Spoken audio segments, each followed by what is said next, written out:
The crowd cheered at my retirement, glasses clinking, music rising. Then Susan pulled out divorce papers, her smile cutting like glass. David and Emily circled her like soldiers, talking about the $30 million in accounts as if I were already gone. My hands trembled holding that paper. Rage and betrayal burned inside me. They thought I had no fight left. They were about to see the truth. Before we continue, please subscribe to the channel and tell us where you're listening from in the comments. I sat in my living room, the late afternoon light cutting through the blinds, leaving long stripes across the carpet. The old recliner creaked beneath me as I leaned back, staring at the wedding photo of Susan and me that still sat on the mantel. 42 years of life together captured in a single frame. Her smile then was real, or at least I believed it was. Mine was the smile of a young man who thought love and hard work could protect him from anything. I looked at that photo and whispered into the empty room, "I gave them everything, and this is what I get?" The silence that followed felt heavier than any answer. Memories came rushing back like a flood I couldn't hold back. The years I spent working double shifts at the factory, saving every dollar so my son David could attend graduate school. $45,000 in tuition for his MBA, paid in installments that drained me, but I never complained. I was proud. I remember the day I handed him that first tuition check. My hands were calloused, stained with grease from overtime, but my heart swelled when I saw his excitement. I told myself it was worth it. Later, when my daughter Emily wanted to start her own boutique, I pulled from my savings, $95,000. That was money I had set aside for retirement, but how could I say no when she said this was her dream? I even helped with her car, $20,000, and part of the down payment on her condo. Each time I reached into my pocket, I thought of the future I was building for them, the foundation of a family that would never forget where it came from. Now, all those sacrifices seemed to mock me. I felt like I'd built a house brick by brick, only to have my own children tear it down while I was still living in it. The house I sat in was worth $750,000, every square foot paid for with sweat and sleepless nights. My savings account, $400,000, was the cushion I had for the years when my hands wouldn't be strong enough to work anymore. And then there were the shares I still held in the company I helped build from the ground up. Those numbers had always given me comfort. They were proof that all my hard work meant something, but now they looked like targets painted on my back. I pulled the old lockbox from under the coffee table. Inside were the deeds, the savings passbooks, the insurance policies, papers that represented my entire life's work. I traced my finger over the embossed title of the house deed, my name, my signature, mine. And yet, if Susan and the kids had their way, all of it would slip through my fingers. My wife, my partner of decades, had looked me in the eye just last week and asked if I had updated the will. The words were casual, but her eyes betrayed the calculation behind them. David had started dropping hints too, talking about how older folks shouldn't be burdened with complex finances, how maybe it was time for him to step in. Emily, sweet Emily, who once clung to my arm at the county fair, now said openly that people her age understood markets better. Each word cut deeper than the last. I remembered dinners at this very table where laughter bounced off the walls, where Emily's first drawing of our family still hung on the fridge, where David once told me he wanted to be just like me. Those days felt like a cruel dream now. When I looked across the table today, I didn't see my family. I saw people eyeing me like a broken ATM, a machine that had already given too much and was ready to be wheeled away. The worst part wasn't just the betrayal. It was the ease with which they did it, as if they had rehearsed every line. They smiled while they twisted the knife.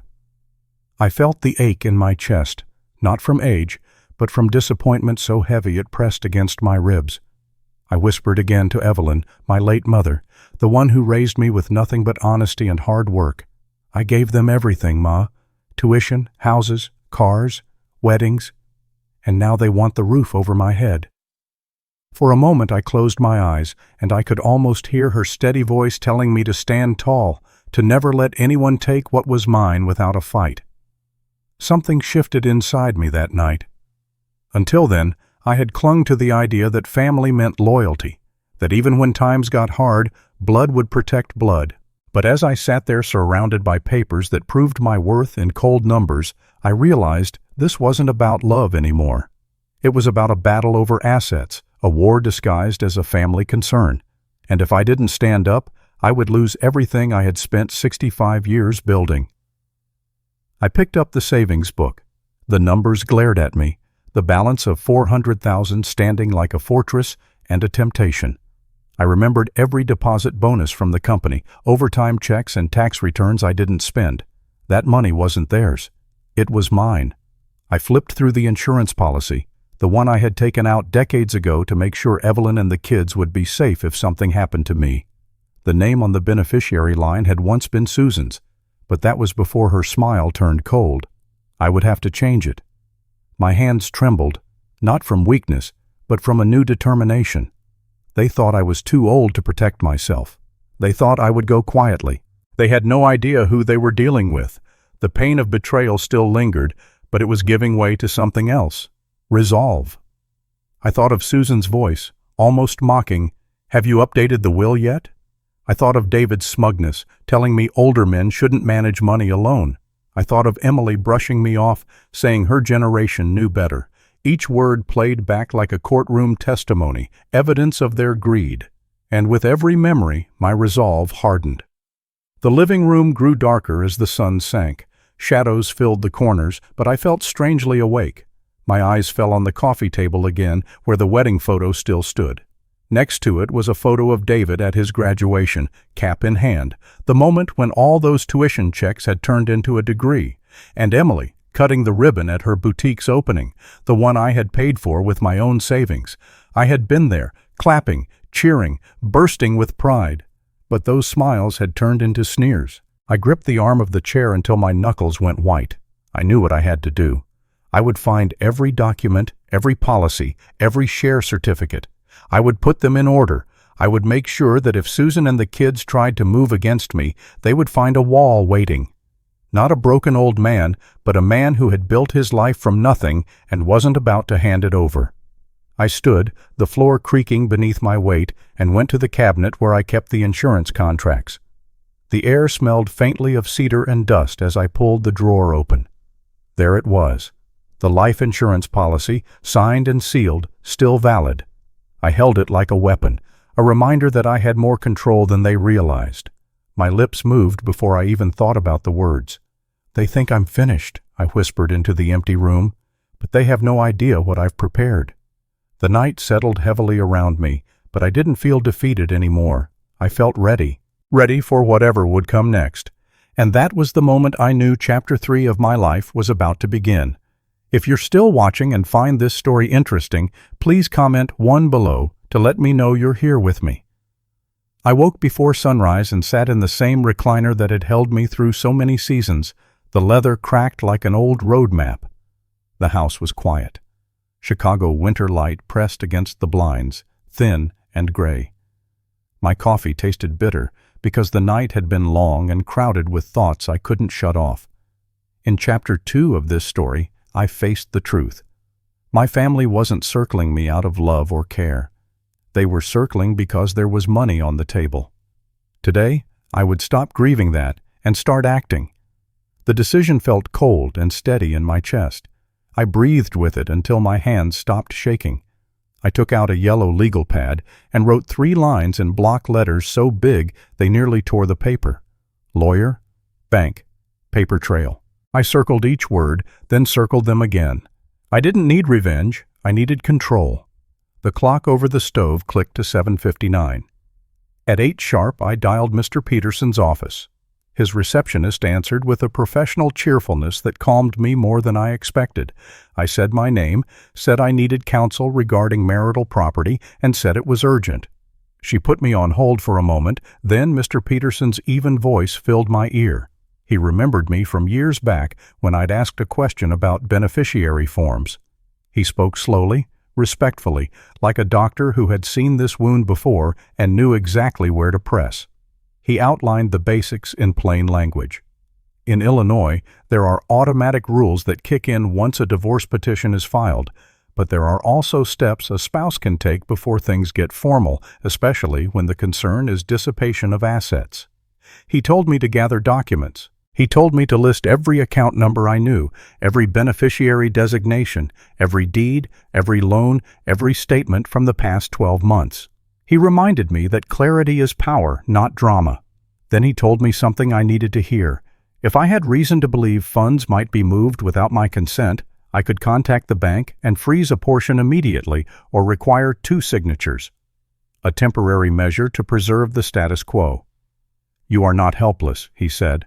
"Act while you're calm, not later when someone else sets your timeline." I wrote down his words. I underlined them twice. We set a meeting for that afternoon, 3 o'clock, at his office on LaSalle. Before I hung up, he said one more thing.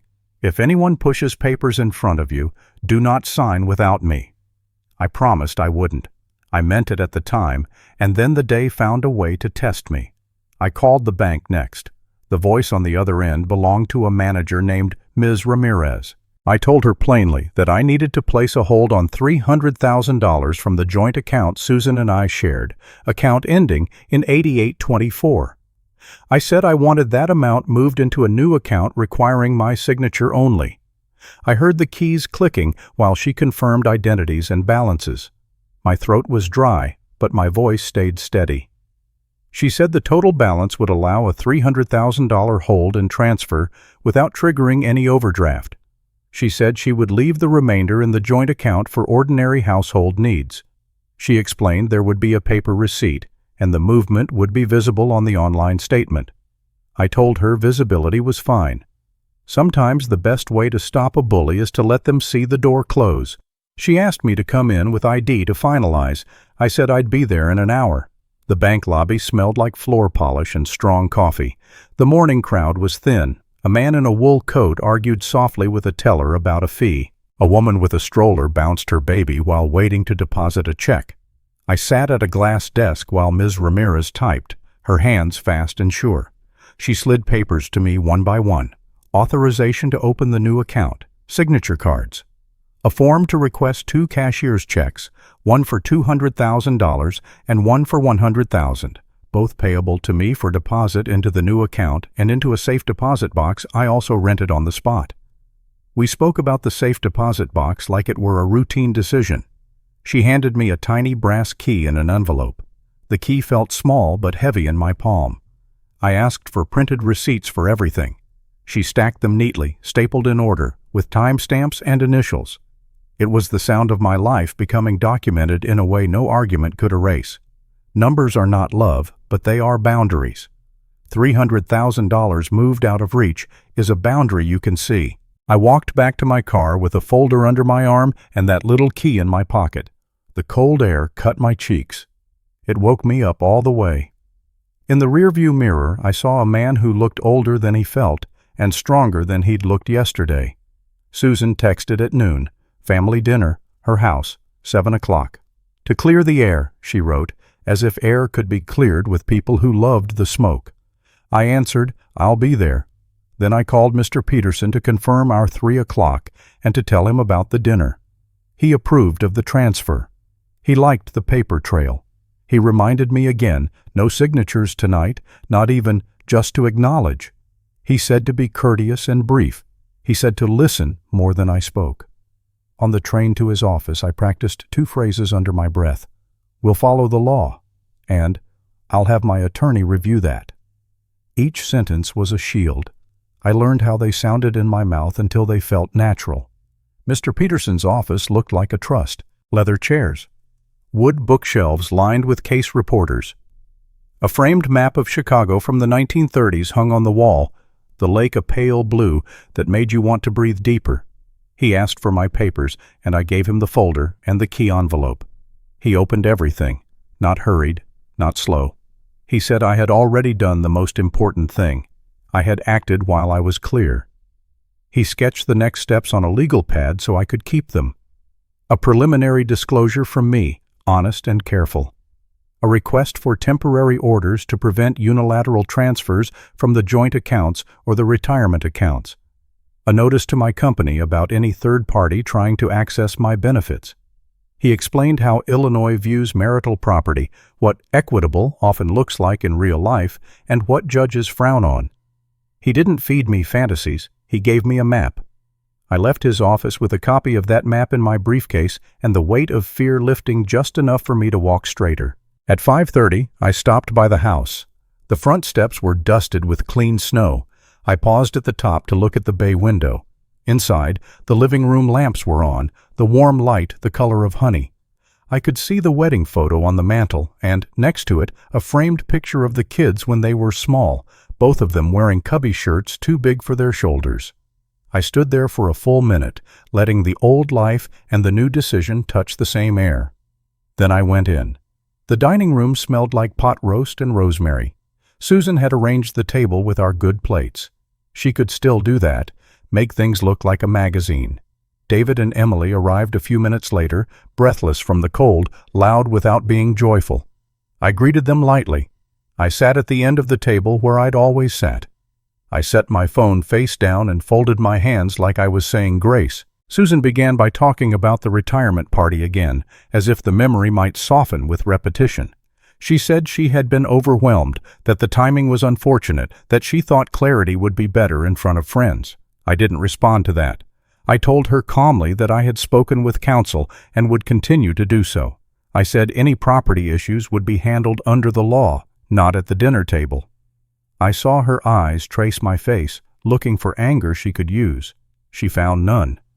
David switched to a confident tone he saves for his clients.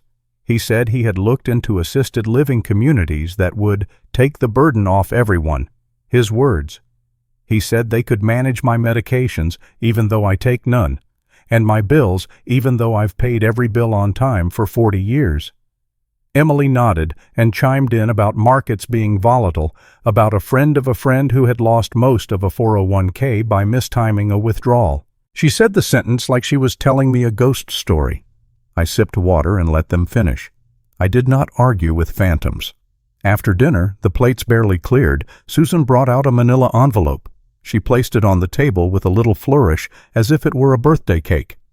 I slid it toward me and opened it. Divorce papers, already drafted by her counsel, proposing a division according to law, her phrase from the cover letter. I felt a small smile in my mouth that I didn't let show. According to the law, it is a fine place to stand when you've already moved the money that needs to protect. I flipped through without commenting on the content. Then, I did something no one expected. I signed the acknowledgement of service so we could start the process formally. I signed the line that said I had received the petition. I wrote my name carefully, without shaking. The room went quiet. Susan's mouth made a small O, surprised I had not balked. I said the sentence I had practiced. We'll follow the law. I placed the pen down. The sound of it landing on the wood was louder than it should have been. The silence did not last. The second envelope slid across the table from David's side. He did it with a casual flick, like he was moving a coaster. He said it was a simple document, a temporary asset management agreement, so things wouldn't be messy. Emily added that it would reduce stress for everyone. I opened the stapled packet and read. It was not simple. It granted David full authority over all investment accounts and retirement funds to act in the best interest of Edward Clark, with a monthly personal allowance to me of $1,000, subject to reduction if market conditions require. Another page tucked near the end granted Emily permission to list the house for sale at market rate and to sign on my behalf. The last page was a durable power of attorney naming both of them as agents. My hands did not shake, but only because the anger had already burned itself into something like ice. I looked up and watched my children, my own children, try to keep their faces neutral.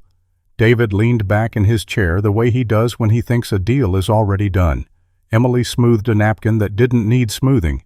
Susan stared at the ceiling, maybe praying I would not make a scene.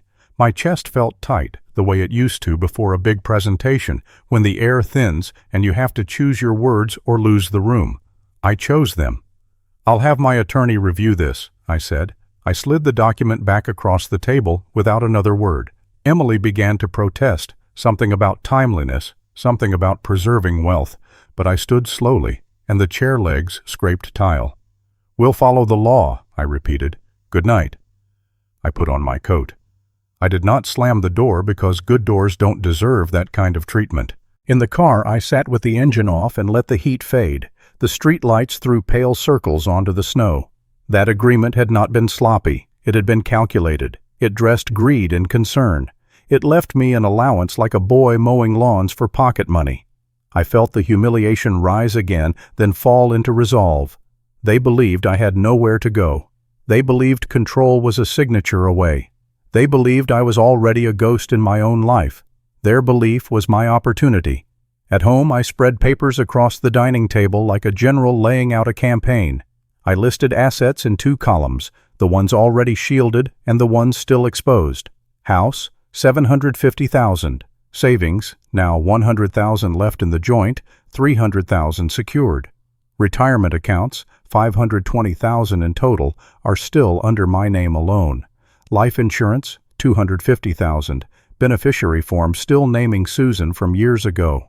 Company shares, a block I had held on to, are currently valued at around $180,000. I wrote each number cleanly. Then I wrote Oregon in the margin and underlined it.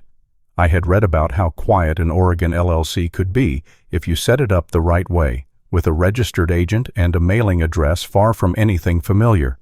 It wasn't about hiding. It was about building a wall. If my name were on fewer things, fewer people would call it theirs.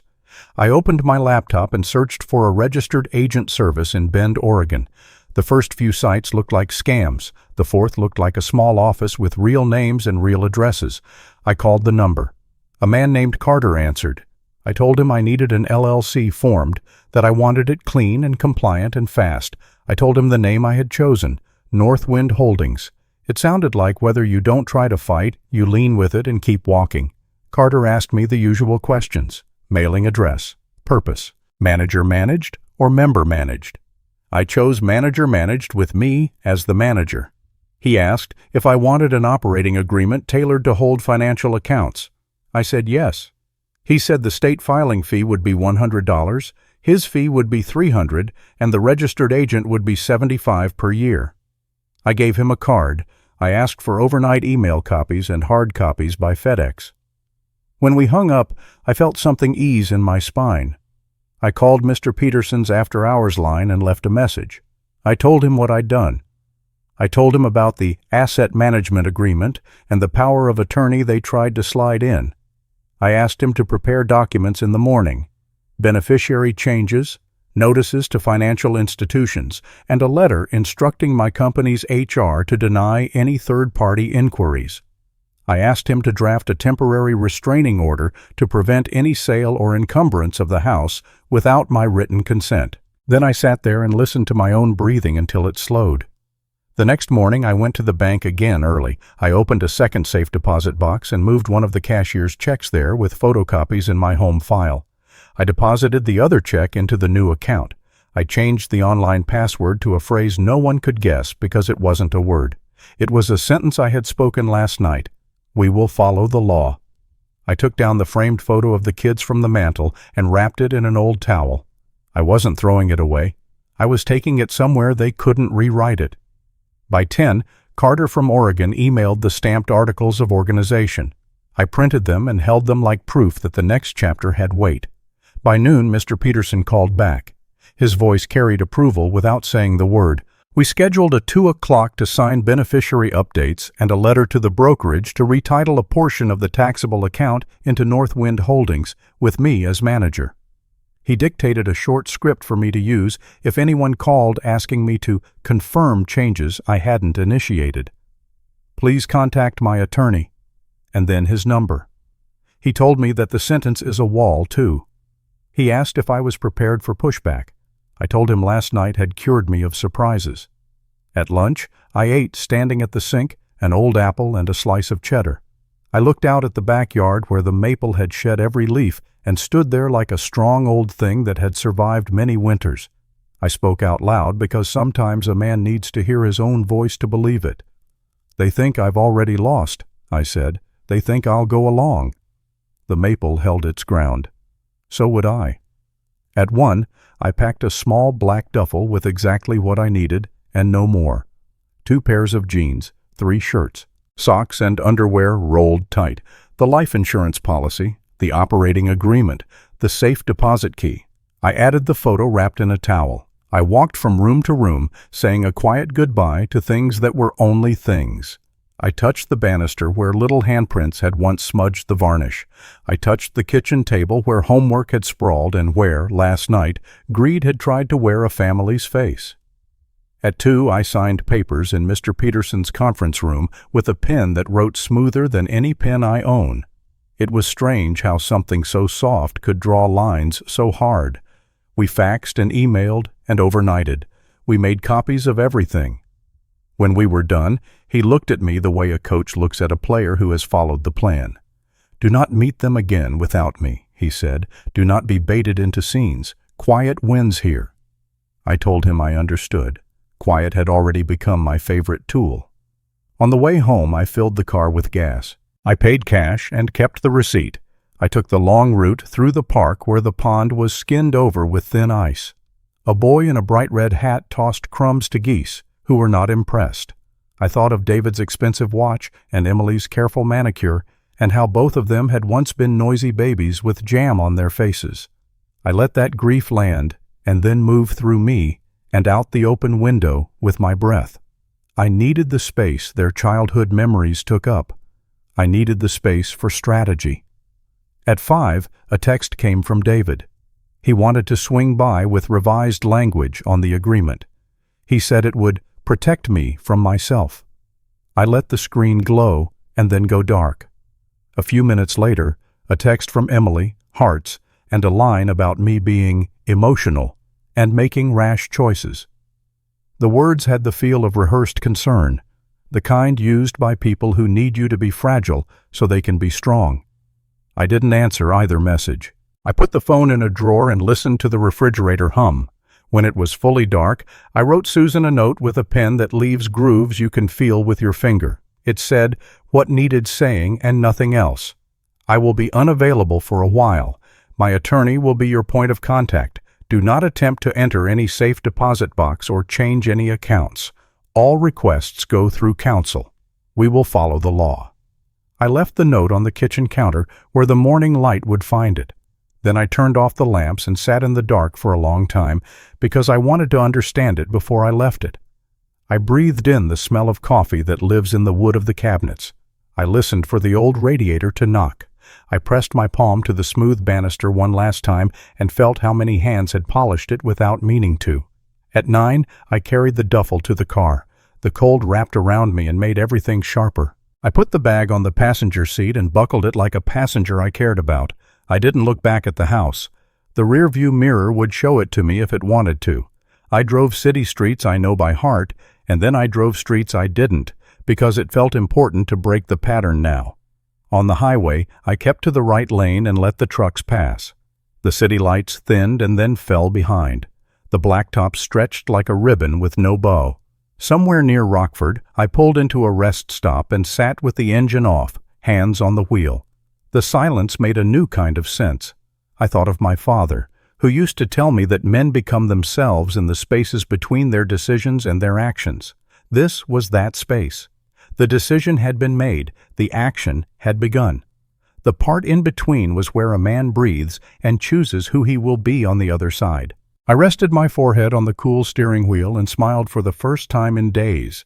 Not a big smile, but a real one. It wasn't joy. It was a relief that I had finally stopped trying to convince people to love me the right way and had started building a life that didn't require their permission. The road west is long. Oregon is far. But distance isn't just miles. It's the space you create when you stop letting someone else stand between you and your peace. I would go as far as I needed to go. My phone buzzed in the cup holder, little insistent tremors against plastic. I didn't pick it up. I let it buzz. I let it stop. I let the quiet return. At midnight, I checked into a small motel off the interstate with a flickering vacancy sign that looked like a movie about new beginnings. The clerk slid a key card under the glass and didn't ask questions. The room smelled like bleach and old carpet. I set the duffel on the chair and laid the safe deposit key next to the lamp. I took the Oregon operating agreement out and read it again, slowly. My name is the manager. The mailing address is far from this room, far from Chicago, far from the dinner table where allowances are handed out like crumbs. I folded the document back along its crease and put it in a folder under my pillow. I have never slept with money under my pillow in my life. That night I did, not because of fear, but because of comfort. It felt like a promise I had made to myself and finally kept. Before I turned out the light, I said the sentence one more time to the ceiling, because sometimes you need the room to hear you so your own voice can believe it. They think I'm gone, but this is just the beginning. If you're still watching and find this story interesting, please comment 2 below to let me know you're here with me. I woke to rain tapping the metal roof, a soft metronome that steadied my breathing before my feet even touched the floor. The cabin sat in the middle of 10 quiet acres, pines crowding close on 3 sides, a meadow opening to the west where deer crossed at dawn. Breathed. I poured coffee and stood by the window until the steam fogged the glass, then crossed to the corner where I had built a desk out of 2 sawhorses and a solid slab of pine. 3 monitors glowed on the surface like calm lakes. Northwind Holdings, my Oregon company, lived there as numbers and patient plans. I logged in, checked positions, and read the overnight notes I had written to myself in plain language. Never chase. Define risk. Respect cash. The rules were short on purpose. Short rules are hard to excuse your way around. By 9, I had paid for the month, a clean exit in a semiconductor name I had researched for weeks, a covered call that I earned while I made breakfast. Small wins, stacked carefully. The portfolio that once kept me awake now helped me rest. When I started here, I moved a taxable account into Northwind, left retirement funds in my own name, and logged every action with receipts and emails Mr. Peterson could have recited in his sleep. Discipline replaced worry. I never bragged about numbers, not to anyone, but I knew what the screen meant when it turned a particular shade of green. It meant I had planned the night before and honored the plan the next morning. It meant I was building a life that asked less permission from other people and more promise from me. Exercise came next. Nothing fancy. Push-ups on the porch rail, a plank held until my breath turned to heat, a loop around the fence line where the path runs down to a seasonal creek. Strength arrives differently at 68. It comes as obedience to small habits, not as fireworks. I came back inside sweating, wiped my face with the old towel I keep over a chair, and reached for the guitar leaning in the corner.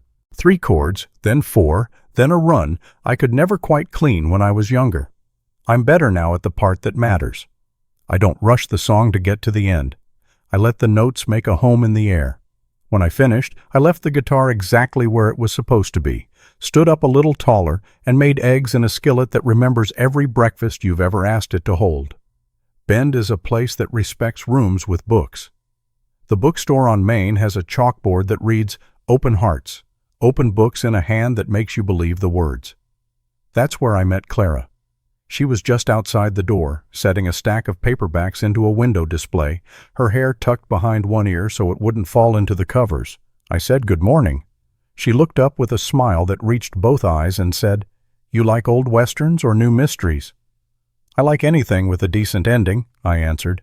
"Decent can be hard to find," she said, then laughed in a way that made the sidewalk feel less like a road and more like a front porch. We didn't fall in love like people do in movies. We sat on a bench with coffee cups and talked about the weather and work and how every town has a bakery that decides what the afternoon smells like. We stood and said, "See you around." Then we actually did see each other around. The weeks turned into a rhythm. Trade in the morning, move my body at noon, read at the table by the window, walk downtown to meet Clara after she closes the register. Some evenings we split a cinnamon roll at the bakery around the corner, steam from the ovens rolling into the street like a blessing. We did not race toward anything. We let the hours do their quiet work. Then Lily arrived, not like thunder, but like the soft knock of a small hand. She was a foster child in a home that needed relief, a girl with good eyes and a careful way of standing near doors as if ready to leave before anyone had the chance to ask her to. Clara introduced us with the kind of caution that honors truth. We ate soup at the cabin at a table that still carried the scars from Chicago years, Lily lined up crackers by size and asked if I had ever seen elk. I said I had only seen pictures, but we could look together until we saw the real thing. She nodded like that was a fair trade. We started the paperwork with ordinary hope and practical caution. No promises we couldn't keep, no grand speeches, just forms filled out carefully, references called, backgrounds checked twice. The first time Lily stayed at the cabin, she lined her sneakers by the door and asked if deer ever came up on the porch. When the adoption became final months later, we drove to the coast and let the wind fold our words back into our mouths. Lily counted waves. Clara took pictures of nothing in particular. I stood with my arms around both of them and understood something I had chased money to understand and never could. Home is not where you own the deed. Home is where nobody measures what you cost. I did think about Chicago. I would be lying if I said otherwise. Some evenings the past came like a freight train in the dark, and I had to step back from the tracks and let it pass. But the ache stopped bossing me around. The Oregon company worked exactly as designed. Mr. Peterson and I spoke by video once a month. He wore the same blue tie and opened with 2 questions. What has changed and what has not? My answers were boring in the best way. Account statements are balanced, taxes paid, house insured, health good. Guitar calluses are thickening like bark in spring. He always smiled at that last line. Boring is beautiful, he said, and I believed him. The envelope came on a Tuesday, late October. Larches out back turned the color of brass. The mail sat in the metal box with a catalog for boots and a flyer for a hardware sale. I knew what the heavy one was before I opened it. Service by mail. A complaint was filed in Cook County. Plaintiffs: Susan Clark, David Clark, Emily Clark. Defendant: Edward Clark. Allegations: fraudulent concealment, dissipation of marital assets, breach of fiduciary duty. Relief requested, a receiver appointed, all transfers voided, an emergency freeze, and a demand that I pay their fees. The language was designed to bruise. It said I had run. It said I had hidden. It said I had tricked the law by leaving a city where I had bled my youth into a house, a job, and a family who now stood in a row and called me a thief. I called Mr. Peterson. He had already received the email copy. He asked me to scan the packet and send it while he drafted our response. This is theater, he said, but we will treat it like law. He booked a hearing on their emergency motion for the coming Friday. He told me to fly in on Thursday morning. He reminded me of the one sentence that saved me more than once. Facts win slowly, but they win. I hung up and stood at the window while rain began in the meadow. Clara came to the doorway, Lily behind her, both of them reading my face. I told them plainly. My ex and my children had sued me, claiming I hid money during the divorce. I explained what we had done, why we had done it, and when we had done it. I told them nothing was secret in the way courts understand secrets. Clara put her hand on my shoulder and said, "We'll hold the fort. Go do the right thing." Lily asked if the judge was like the librarian who won't let you talk loudly. Exactly like that, I said, and she smiled because rules can be kindness when they're fair. Chicago looked smaller from the cab than it used to look from my fear. Mr. Peterson's conference room was a map table. He laid the complaint down, paragraph by paragraph, and built a neat stack beside each one. Bank records showing the $300,000 transfer into an individual account with my name and my signature, same-day receipt, and the hold request requiring dual signatures for any movement out of the joint account thereafter. Emails to Susan's lawyer proposing a standstill on new debts and new draws until full disclosures were exchanged. A notice to my company's HR blocking third-party inquiries into benefits. The operating agreement for North Wind, with me as manager, date stamped well after the separation, purpose limited to investment management, not a shell stuffed with secrets. He slid a yellow pad across to me. "Write your affidavit like you're telling your father," he said. "Dates, amounts, reasons, no adjectives." I wrote in block letters until even my breathing looked square. The courtroom smelled like polish and paper. Dark wood rose behind the bench, the state seal high enough to make everyone measure their own height. Susan sat at the counsel table, David and Emily a step behind her, both dressed like they were auditioning for a sober play.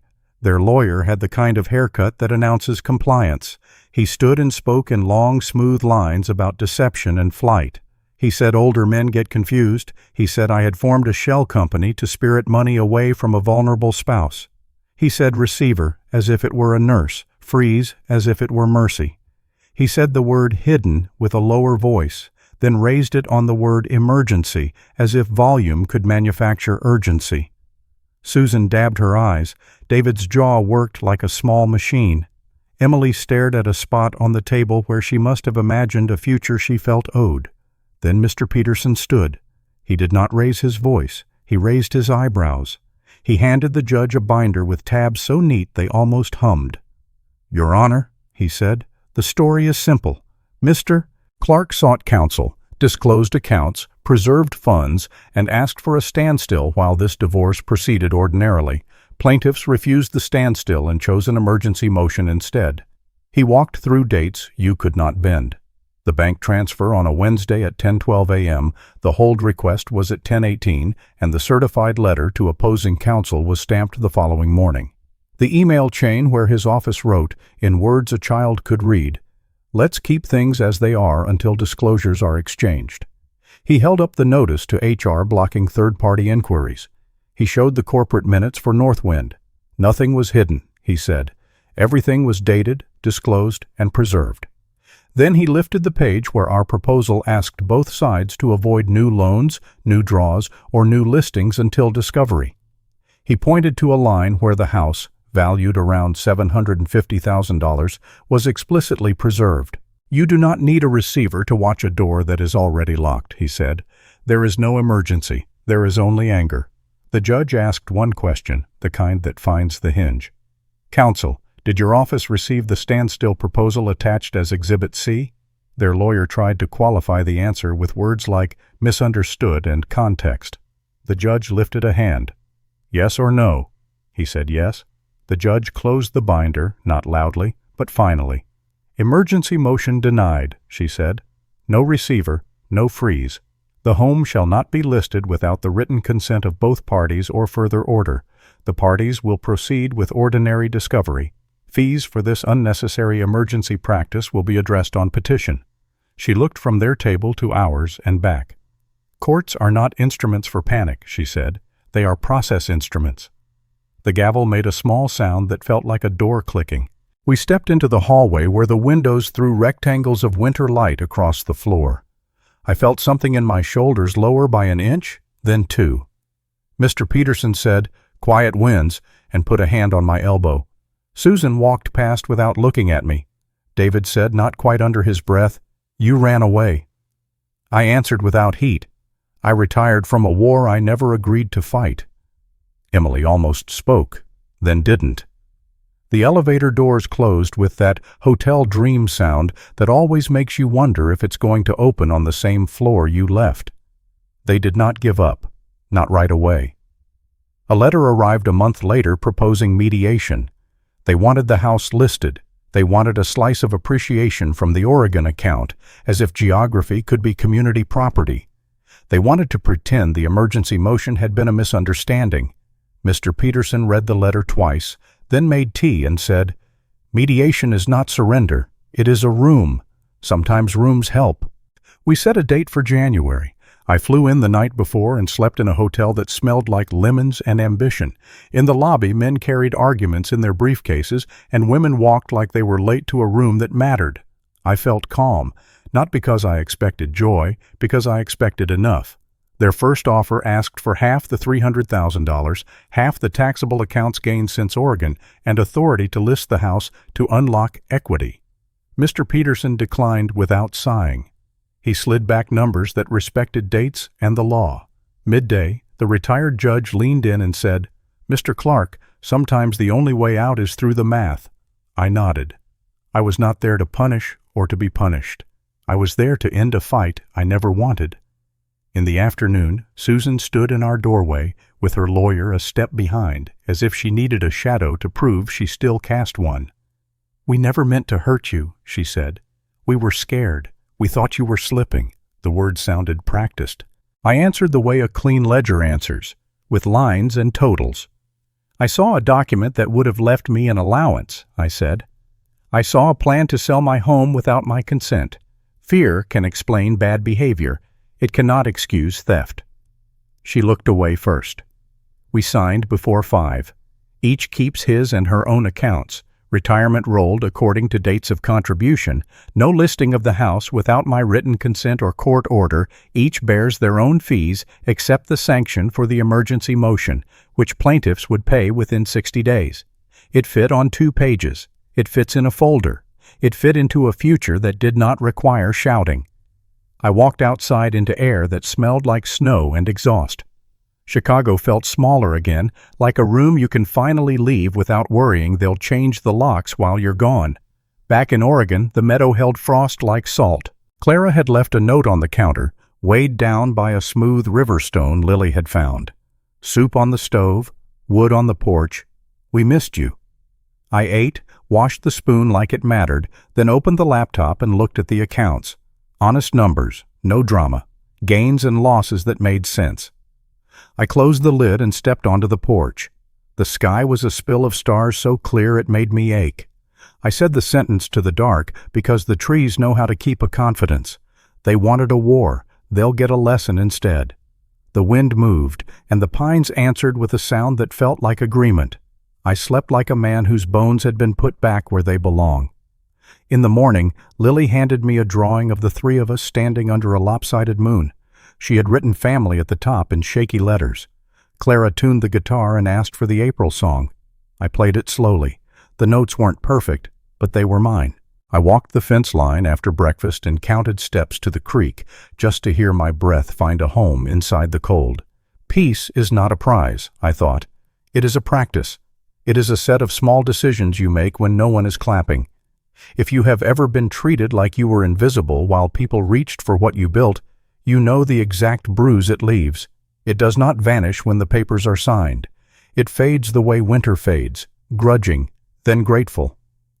I am not interested in triumph. I am interested in truth. Truth looks like receipts. Truth looks like boundaries. Truth looks like a life that does not ask permission to be quiet. "They think you were weak," Mr. Peterson told me on the phone later. "Now they see the consequences." I didn't argue with him. I watched Lily draw another moon. I watched Clara set a book face down on the table so it wouldn't lose its place. I touched the guitar and felt the strings hum under my palm like a promise kept. Feeling ignored, dismissed, or treated as less than is heavy to carry, isn't it? If you believe every person deserves to be seen and respected, comment the word seen. If you believe worth isn't assigned by people who want your things, comment worthy. If you believe consequences and fairness matter, comment justice. If you believe a quiet life can still prove the loudest point, comment prove. Now watch what they do when the story refuses to break. If you're still watching and find this story interesting, please comment 3 below to let me know you're here with me.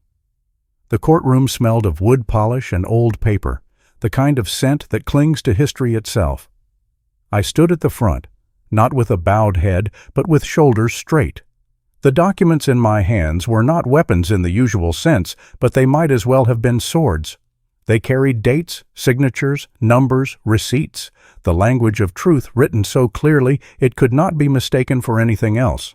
When the judge asked if I had anything further to submit, I slid the folder across. Inside was the deed to the house in Oregon, filed in my name, paid in full. Bank statements showing the transfer of funds into accounts established long before the divorce proceedings. The operating agreement for Northwind Holdings, a legitimate business that did not hide money but grew it under my care. I spoke slowly, each word deliberate. "Your Honor," I said, "I have preserved every cent I earned. Nothing was concealed. Nothing was stolen. My accounts, my company, my investments, they are mine by law and by record. I stand here not to boast of wealth, but to prove I am no thief. The only theft in this room is the attempt to strip me of dignity." Silence spread like frost on glass. For a moment, even the attorneys stopped shuffling papers. The judge adjusted her glasses, looked down at the file, then looked back at me. She did not smile, but her eyes softened in the way a mountain softens when clouds clear. The ruling came in a voice steady enough to break stone. The court finds no fraud, no concealment, no dissipation. Mr. Clark's property interests remain his alone. Plaintiff's claims are dismissed with prejudice. Costs associated with this action shall be borne by the plaintiffs. The gavel struck, not with violence, but with finality. It was the sound of doors closing, of chains dropping. Susan gasped loud enough to echo. Her face drained, the mask of control cracking under the weight of reality. David's fists tightened on the table, his knuckles turning white. Emily whispered something to herself, eyes darting toward the floor as if searching for a trapdoor to escape through. Their lawyer cleared his throat, tried to salvage dignity by gathering papers that no longer mattered. I looked at them, not with anger, but with the kind of calm that comes after a storm has already washed everything away. "You thought I was weak," I said, voice even. "But you were wrong." Susan covered her face as if hiding from the truth could make it less true. David muttered about bad timing, about crypto collapsing, about how it wasn't his fault that $400,000 had disappeared into screens and empty promises. Emily tried to explain that her boutique would have succeeded if not for the economy, that the $180,000 in loans were just temporary setbacks. Their excuses clattered like broken dishes. None of it mattered. The house in Chicago was gone. The bank had taken it after they failed to meet the payments they thought I would cover. They now rented a cramped apartment on the edge of town, far from the leafy streets they once paraded down with pride. My ex-wife lived among stacked boxes she never unpacked, curtains thin enough for the neighbors to see her pacing. My children carried debts heavier than any diploma I once paid for. They were learning, in the hardest way possible, that greed cannot build a home. And me? I boarded a plane back to Oregon that same evening. When I stepped off into the crisp air, Clara was waiting, Lily clutching her hand. I bent down, and Lily pressed a drawing into my palm. It showed the three of us standing in front of the cabin, the meadow stretching wide, a crooked sun shining above. She had written "family" in uneven letters across the top. I carried that drawing inside, laid it on the desk beside my monitors, and stared at it longer than I stared at any portfolio. It reminded me of something I had nearly forgotten. Home is not about walls or roofs, not about deeds or balances. Home is about the people who stand with you when the world tries to push you down. In the days that followed, peace wrapped itself around me like a quilt stitched by unseen hands. I chopped wood in the mornings, the axe biting into logs with a rhythm that matched my own heartbeat. I traded carefully in the afternoons, watching numbers move with patience instead of fear. In the evenings, I played the guitar while Clara hummed along, her voice weaving warmth into the cabin walls. Lily laughed at the missed notes and insisted on trying a few chords herself. I showed her where to place her fingers, and her determination made the room brighter than any lamp. For the first time in years, I felt free, not because I had won in court, not because I had secured property or savings, but because I had walked through betrayal and emerged whole. The chains of expectation had fallen away.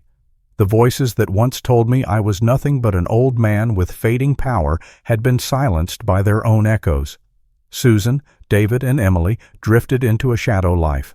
They called once, Susan with a voice rehearsed, asking if we could find a way to mend things. I listened in silence, then answered in the only way I could. "I wish you well, but I cannot carry your choices anymore." I ended the call, set the phone down, and felt no guilt.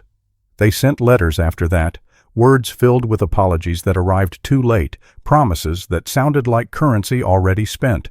I tucked them into a drawer, unopened, after the first few lines.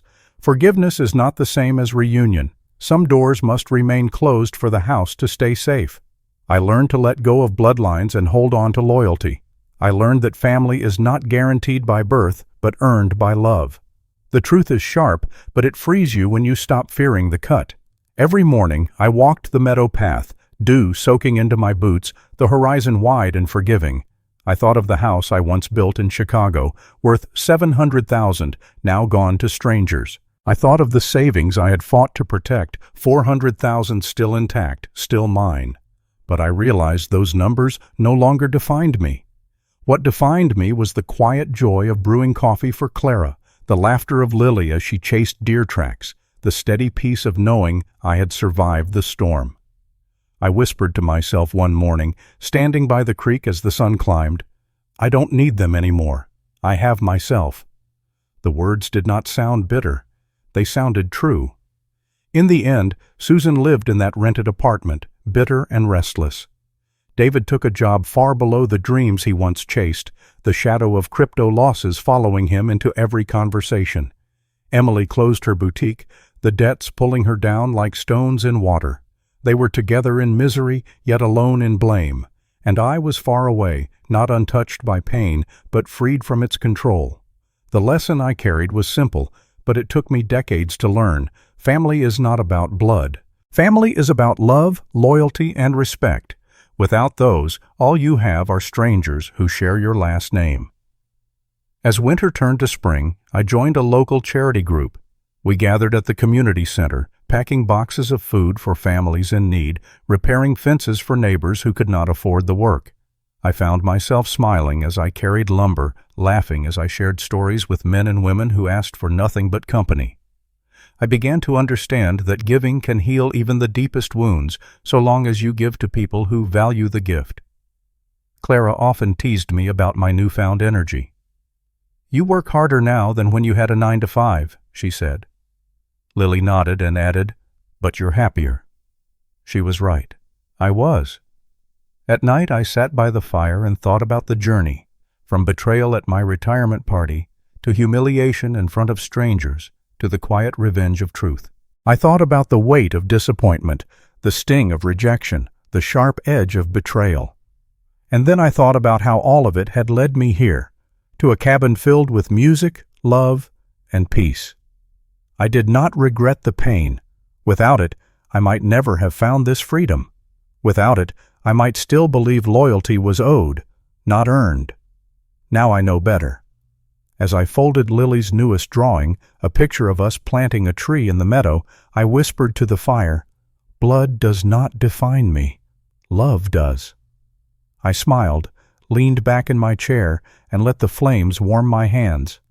And as the night settled in, I knew this story wasn't quite finished. There was still more to build, more to give, more to discover. Chapter 6 was waiting, just around the bend. The cabin in Oregon had become more than a shelter. It had become the place where I finally breathed without weight pressing on my chest. Each morning, I opened the window to the wide meadow and the sound of the wind moving through the pine trees. Clara brewed coffee, Lily sat at the table with her books, and the three of us shared a silence that felt like music. I had spent most of my life giving, money, effort, time, and for years I thought sacrifice alone built family. But here, in this wooden home, I learned family is built on love returned, not just love poured out. I tended the garden out back, pulling weeds with hands that had once signed checks for tuition, weddings, and businesses that turned into ashes. Now those same hands coaxed tomatoes from the soil, herbs from small planters, and roses along the fence. I often paused, dirt under my fingernails, and whispered, "This is mine. This is real." In the evenings, Clara played the radio softly while Lily practiced college essays, and I strummed my guitar until the strings hummed warm and low. Peace had a sound, and I heard it in every corner of that cabin. The lesson from the courtroom still echoed inside me. When the gavel came down, I didn't just win property, I won back my dignity. Susan and the children had tried to erase me, to write me off as a weak old man who no longer mattered. But the documents, the truth, the law itself, they all said otherwise. I realized then that boundaries are not walls of cruelty. They are lines of survival. Parents who give everything without guarding their own worth often end up empty, and emptiness attracts vultures. If I could speak directly to other parents, I would say this: love your children, but don't hand them the keys to your future. Protect a corner of your life that is yours alone. Provide, but don't deplete. Guidance matters more than money, and respect must be earned even within a family. I had blurred those lines too often, and the price nearly cost me everything. For children, the lesson is simpler, though harder for some to live by. Gratitude is wealth no market can measure. Respect is currency that never loses value. If you treat your parents as stepping stones rather than people, one day you will discover the ground beneath you is gone. David and Emily learned this too late. They thought money could replace humility, that inheritance could replace responsibility. But when the floor collapsed, they had nothing to stand on. And for all of us, living in a world that runs on speed and image, the truth about human nature is harsh but necessary. Greed always destroys more than it builds. You can paint it as ambition, disguise it as security, even call it love, but greed eats through families like rust eats through iron. What lasts, what really lasts, is honesty, loyalty, and the courage to draw lines when others cross them. I heard about Susan through the small-town network that never sleeps. She lived now in a subsidized apartment outside Chicago, her savings drained, her pride even more so. Friends said she still carried herself with a certain air, but her eyes told another story. The walls around her were thin enough to hear neighbors arguing, the kind of sound she once looked down upon. She had fallen from a house of comfort to a space of survival, and bitterness had become her closest companion. David found work at a logistics warehouse, nothing close to the executive role he once bragged about. He told people crypto had ruined him, but truthfully, it was arrogance that did. $400,000 vanished, not because markets are cruel, but because he believed himself too smart to lose. Now he drove a 10-year-old sedan and rented a small one-bedroom far from the skyline he used to dream of. He avoided former colleagues, ashamed of the man in the mirror. Emily, once so eager to play entrepreneur with $95,000 of my sacrifice, went back to school in her late 30s. She studied accounting, trying to rebuild a life from the debts of boutiques and broken promises. She often posted online about second chances, but behind those words I saw regret. She lived with a roommate to split rent, carried loans like weights across her shoulders, and tried to smile through the lessons that came decades late. I don't say this to gloat. Their downfall isn't my victory. Their downfall is their own doing, a harvest of seeds they planted in greed and watered with disrespect. My victory is different. My victory is sitting on the porch at dusk, Lily leaning her head on my shoulder, Clara humming beside us. My victory is hearing laughter instead of accusations, honesty instead of manipulation, peace instead of performance. One afternoon, a letter arrived. The handwriting was shaky but familiar. It was Susan's. She wrote that she was sorry, that life had punished her enough, that she missed the man I once was. She asked if we could talk, just one conversation, maybe even sit together for coffee. My hands trembled as I held the envelope, not from longing, but from memory. I thought of her handing me divorce papers at my retirement party, smiling as if it were a toast. I thought of David and Emily standing by her side, already planning how to carve up my life as if I were dead. I set the letter down on the table. I whispered, "I don't need their apology. I have my life." And I meant it. Forgiveness does not require reunion. Closure does not require opening old doors. Some bridges once burned light the path forward better than they ever carried weight. Instead of replying, I folded the letter and placed it in a drawer with others like it. I will not answer. That silence is my boundary, and it protects the peace I have built. I chose instead to walk with Clara and Lily to the community center. We packed boxes of food for families who struggled, repaired fences for widows who couldn't lift hammers anymore, and painted classrooms at the elementary school. I felt younger in those moments than I had in decades. To serve willingly is different from being exploited.